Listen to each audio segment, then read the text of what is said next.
On Panorama tonight, scandal in the city. I think this has just undermined the whole trust in the whole system. We investigate the man who gambled billions and lost. At the very least, he should be drummed out of financial services. He has no right to be managing other people's money. The industry knew Neil Woodford was in trouble, but no one told investors. What do you think about the way you've been protected? Well, I haven't been protected at all, have I? We also reveal how another money man was doing secret deals on the side. It's very serious. Given the seniority of individuals that are involved, it is, very serious.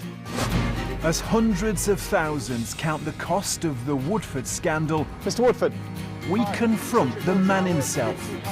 what do you say, sir, to the people who trusted you, put money in your fund, and now they can't reach it?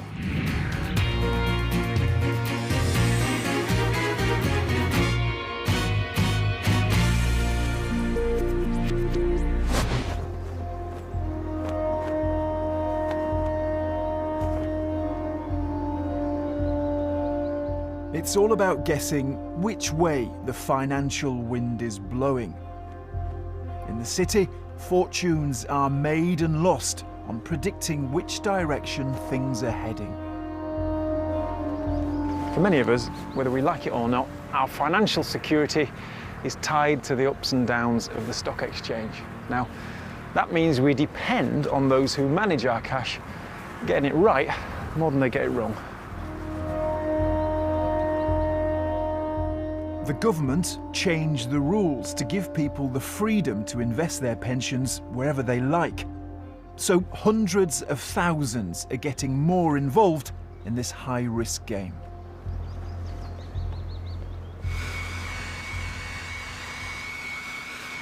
Beryl is a retired secretary from Harrow. Now, she wanted to make her savings go further, so she invested in a fund that was recommended by a friend. Interest rates started to drop and drop, and I had a girlfriend who only had 10,000 in there, I think, but she actually doubled her money and took one lot out and bought a car, and I thought, my God, I'm losing out here somewhere. And invested my first 10,000, which started to grow quite quickly. I used to work over there. Oh, did you? That was the factory where I used to work, yeah, from when I was 16. Jeff is also hoping to make some extra cash for his retirement. He's a stock market investor from the factory floor. I've always made sure I've got enough money accessible for the things that I need day to day, month to month, that sort of thing. It is the pension. It is money that I'm going to need when I do retire from work. Beryl and Jeff are part of that new wave of investors, those taking their own risks on the stock market. And Beryl and Jeff both went with the same punt. Britain's most famous fund manager, Neil Woodford. We're in a very momentum-driven stock market. So many of us are in an industry that requires performance to be delivered continually. My friend was fully in awe with him. She said to me one day, oh, he's going on his own, you know. I said, who? She said, this Neil Woodford. So I came home and I did some research on the computer, and I just read a lot of background information, how he had the Midas touch. If you want hands-on, someone who knows what they're doing, he was one who had a good reputation. Fund managers buy and sell shares to make money for their investors. Neil Woodford earned his reputation running one of the UK's biggest funds. He was so successful, he became known as the rock star of fund management. Even big city investors struggled to get time with him. for a long time during my career, you couldn't actually get access to him. I remember we were looking actually to invest 250 million, and we were told that no, Neil Woodford would not be able to come to a meeting for 250 million because it wasn't enough. Here was a man who seemed to know which way things were moving. 5 years ago, he set up his own fund, looking for cash from large investors and the likes of Beryl and Jeff. £10 billion poured in.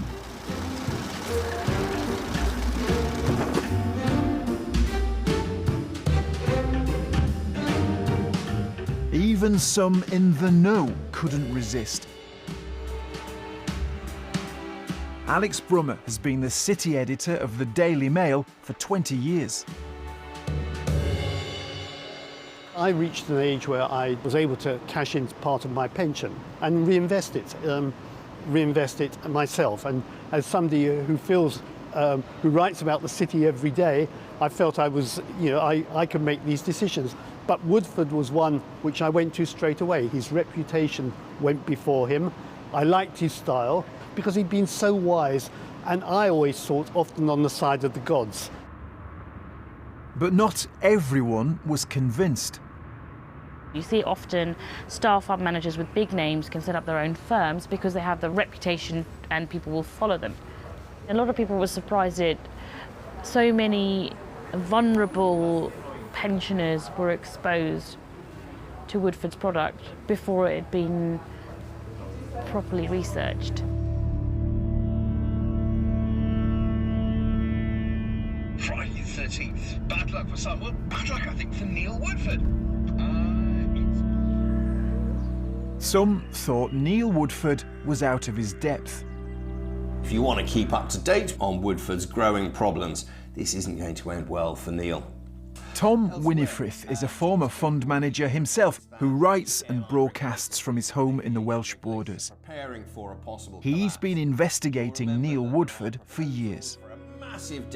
Most fund managers, they earn a very good living by merely matching the overall market, so they're not very brilliant.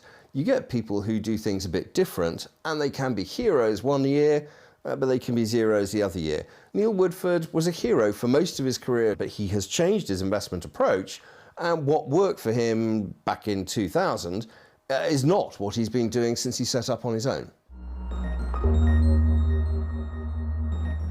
Neil Woodford had made his name by investing in relatively safe shares and big companies. Now he was on his own, Neil Woodford changed his winning formula.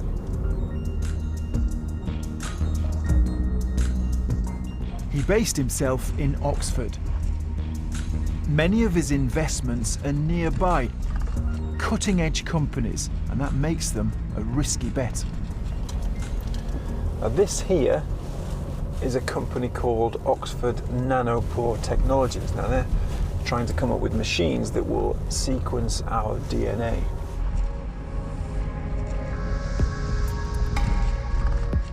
This is Sensine Health. Now they're a technology company and they are trying to use artificial intelligence to develop and to discover new drugs.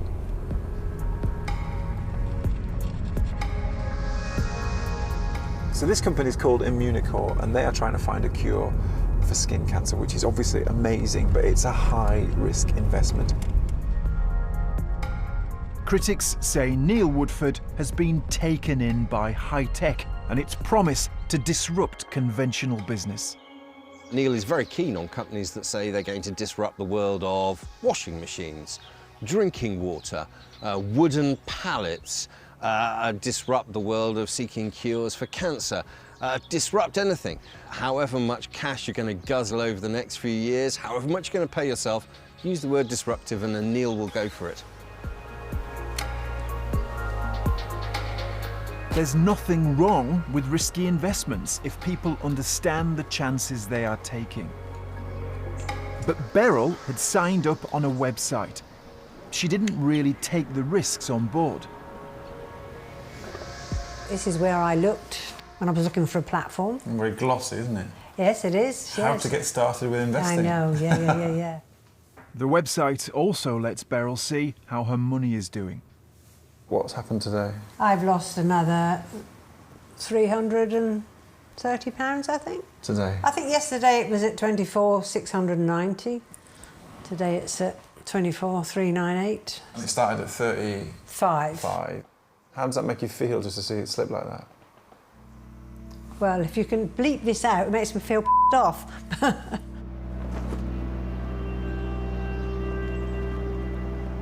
Neil Woodford's new fund has been a disaster.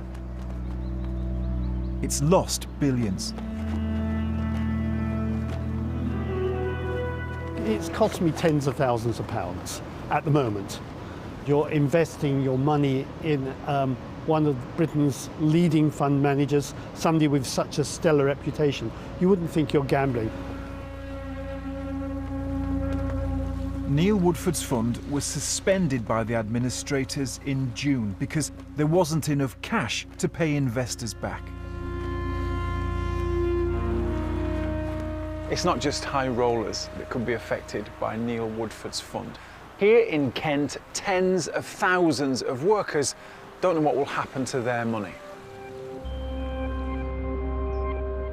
The final straw for the fund was when Kent County Council tried and failed to take its money back.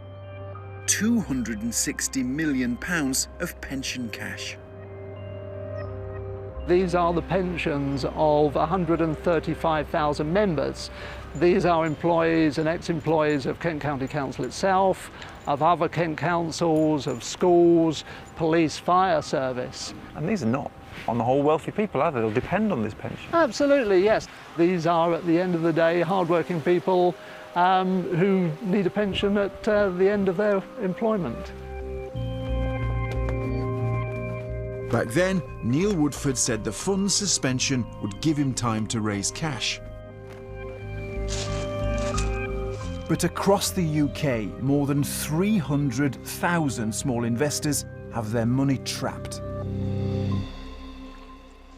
As difficult a decision as this is, and clearly frustrating for you, our investors, we felt that this was necessary to protect your interests. This decision was motivated by your interests, our investors. When it is appropriate, we will open the fund so that you can buy and sell as normal. This is Neil Woodford CBE, for his services to the financial industry, his involvement in that market. So you can accept underperformance, but for a fund to get suspended, it was surprising. To protect investors, funds like Neil Woodford's are meant to keep 90% of their investments in shares that can be sold quickly if needed. But he didn't do that. So when a lot of investors wanted their money out, Neil Woodford couldn't deliver. So how can this happen? In this high-stakes game, who is protecting the investors? Well, that is supposed to be the Financial Conduct Authority. But the system didn't work. The point about the suspension is, in fact, at the point it was imposed, it was the right thing to do.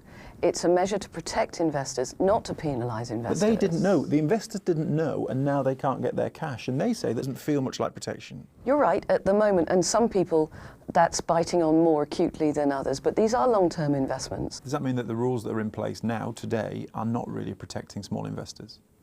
They go some way to protecting some investors. I think it's... Partial protection is not great, is it? No, it isn't. Are you saying to me today that you think the rules need tightening? I think the rules need changing, yes. The FCA knew more than a year ago that Neil Woodford's fund had too many hard-to-sell investments, but it didn't warn investors. They've begun a full investigation into what went wrong. The public had no idea what any of this was going on, so it was all being done behind closed doors. How do the Financial Conduct Authority come out of this? And they come out of this terribly. I think that they should have sacked Woodford. They should have called him in and said, you're unfit to run this fund any longer. We don't trust you to sort it out on your own. But they've just let him carry on. What do you think about the way you've been protected? Well, I haven't been protected at all, have I?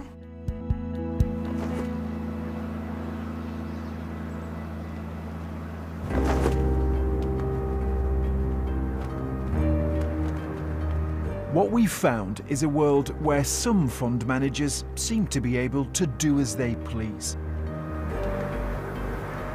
We only get to see glimpses of their gambles, so we decided to look more closely at those who pull the strings.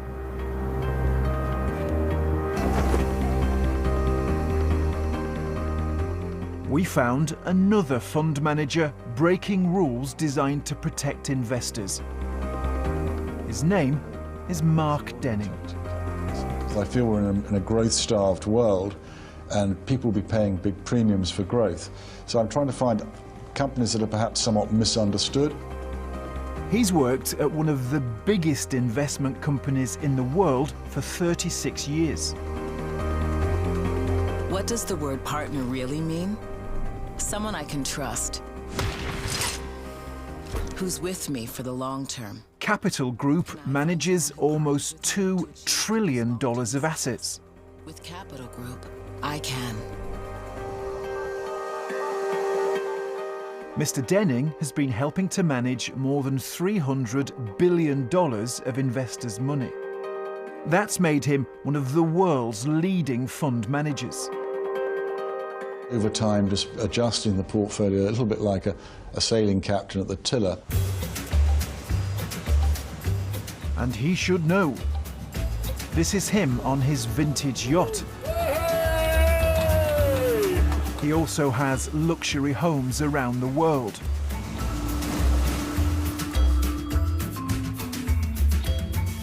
We've seen leaked documents that suggest he's been up to no good. There are rules to prevent fund managers investing in the same companies as their funds, and it's to prevent them profiting at their investors' expense.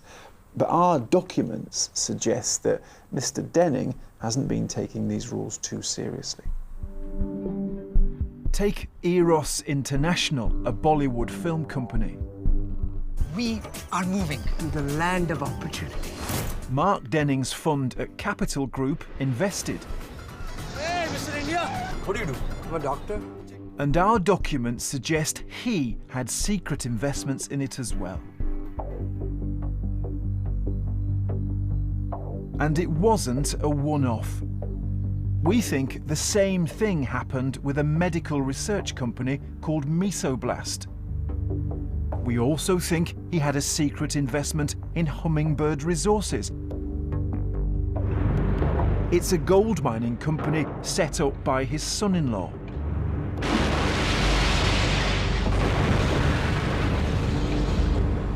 Capital Group put in £6 million.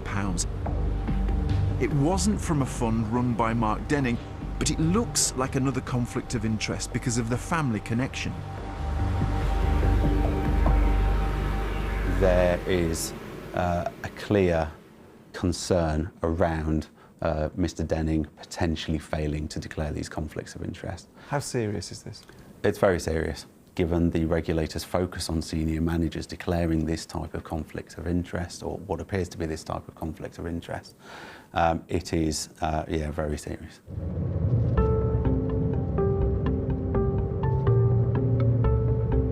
Mr. Denning has repeatedly pointed out that he doesn't own the shares in the three companies. But our documents show they were bought through a secretive offshore fund. So what links that secret fund to Mark Denning? Well, this village in Devon is a big fat clue, because this is Morbath, where Mr. Denning has one of his luxury homes, and the secret fund was called Morbath. We think Mr. Denning used the Morbath fund to hide his investments from his employers at Capital Group. The documents show Mr. Denning made the investment decisions for the Morbath Fund. And they say the secret fund was part of Mr. Denning's personal fortune. The whole point behind the regime really in relation to declaring conflicts of interest is to protect investors. If there was an intention by the fund manager to financially benefit themselves, then that does raise serious concerns in relation to their actions. So overall, it is a very serious position to be in.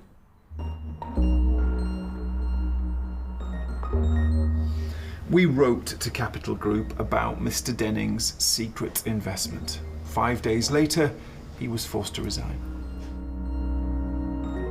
Capital Group says it has a code of ethics that holds associates to the highest standard of conduct. It said, when we learned of this matter, we took immediate action. Mr. Denning denies any wrongdoing. His lawyers say he received poor advice, and he believed that he had complied with all of his relevant duties. Now, we only know about Mark Denning's secret deals because of the leaked documents. There are thousands of fund managers, and there is very little oversight.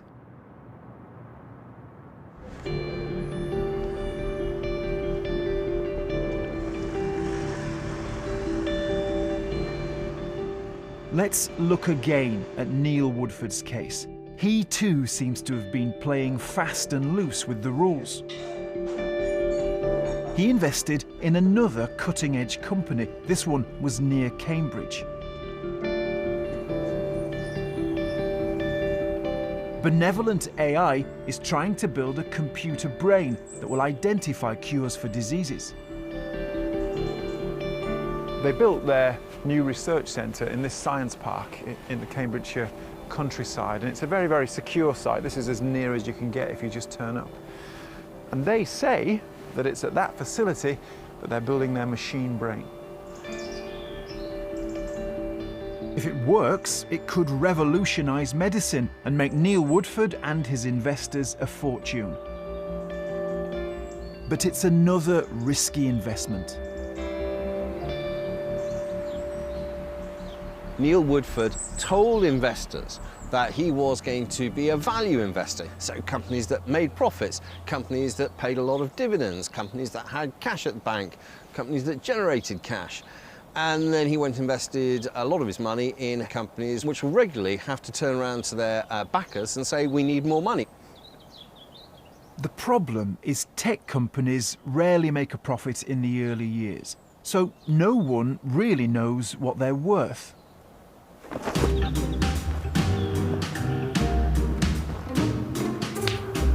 Take benevolent AI.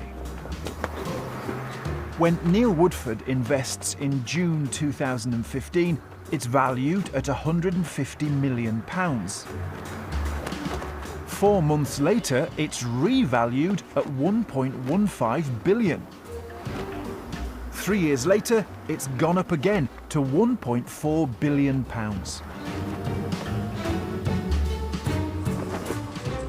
Critics have accused Neil Woodford of deliberately overvaluing companies to make his fund look healthier.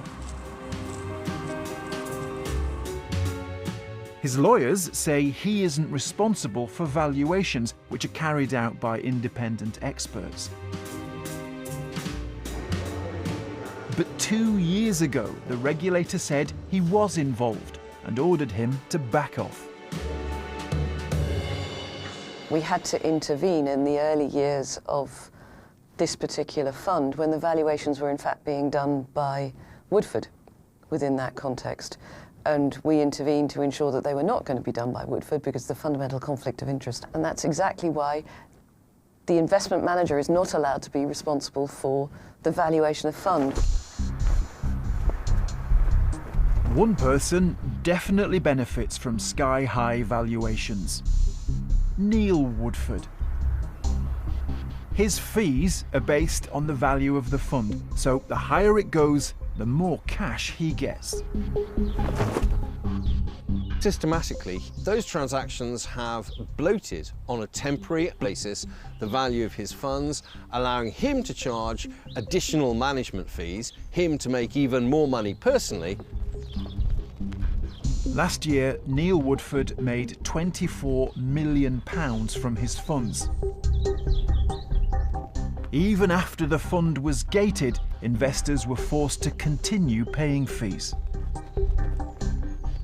Since the crisis erupted in June of 2019, he's probably about £5 to £6 million richer than when all this began, while everyone else has got poorer.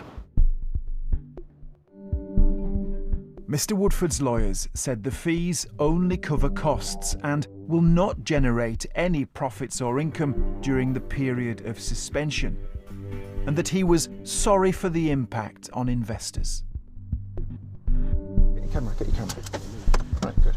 And go, and go. Mr. Woodford says he can't answer questions because of the ongoing regulatory investigation. But he could if he wanted to, and we think investors deserve some answers. Mr. Woodford, hi, it's Richard Bilton. I work for BBC Panorama. Can I ask you a couple of questions, please? Did you overvalue some of the companies in your fund, sir? Could I have a quick word with you? That'd get you a few pounds, wouldn't it? And the fund looked healthy. What do you say, sir, to the people who trusted you, put money in your fund, and now they can't reach it? What do you say to them? Sir, can I have a quick word with you, Mr. Woodford? People trusted you, they put money in your fund, and now it's gated and they can't get to it. Any word, sir, for them? No word. No word. Mr. Woodford, he likes to give his speeches on little video recordings. He doesn't like answering questions. But he is still taking the fees. That was the last time he went to work. 1 hour after we approached him, Neil Woodford was sacked by the administrators of the fund. All his funds have now been closed down. His investors are only expected to get a fraction of their cash back. I think because he's made so much money out of it, whilst investors have lost money as a result of things that he did, yes, I would like to see him investigated. At the very least, he should be drummed out of financial services. He has no right to be managing other people's money.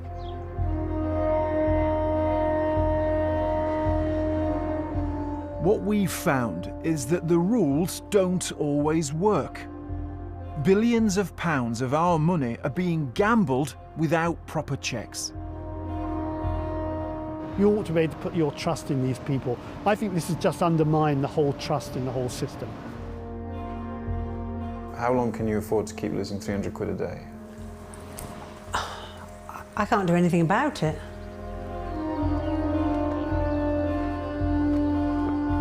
Fund managers are supposed to protect investors. But how can we trust them with our money when they operate out of sight and out of reach?